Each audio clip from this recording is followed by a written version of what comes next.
Hello, আসসালামু আলাইকুম guys, সবাই কেমন আছেন? আশা করি অনেক ভালো আছেন।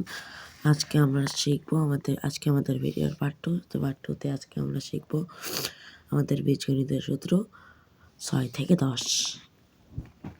তো চলুন শুরু করা যাক। কাল আমরা শিখেছিলাম 2² প্লাস বি স্কোয়ার সম্পর্কে, মানে এর সূত্রটি হচ্ছে a plus B whole square plus a minus B whole square. এটা হচ্ছে মান নির্ণয়ের সূত্র। তো আজকে আমরা শিখবো X plus A into X plus B এর সূত্র। তো X plus A into X plus B সমান X square plus A plus B into X plus A B. এটা হচ্ছে গুণন বিধি, না মানে এটার কোনো নাম নেই, এটা হচ্ছে গুণন বিধি। তারপরে সেকেন্ডটা হচ্ছে A B equal to A plus B divided two whole square minus A minus B divided two whole square. এটা কিন্তু 12 ভাববেন না, এটা হচ্ছে 2, আর এটা হচ্ছে মান নির্ণয়ের সূত্র।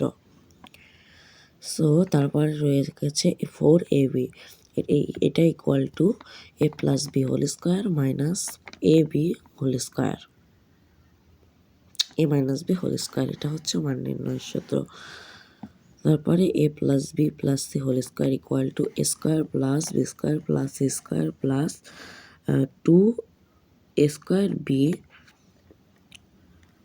2ab plus 2bc plus 2ca বর্গ বা উৎপাদক। তো তারপর এটার কিন্তু আরেকটা সূত্র রয়েছে, A plus B plus C whole square plus 2a plus B plus C. এটা হচ্ছে মান নির্ণয়ের সূত্র।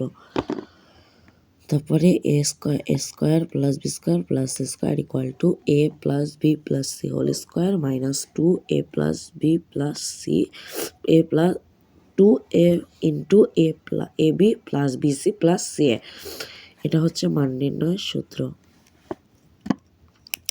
তো তারপরে রয়েছে 2a plus B plus C 2ab plus BC plus C. এটা হবে A plus B plus C whole square minus A square plus B square plus C square. এটা হচ্ছে মান নির্ণয়ের সূত্র। দেন তারপরে আমরা আচ্ছা, তাহলে আজকে এই পর্যন্তই। আগামীকাল আবার দেখা হবে পার্ট 2। আজকে এই পর্যন্তই। আসসালামু আলাইকুম সবাইকে, সবাই ভালো থাকবে।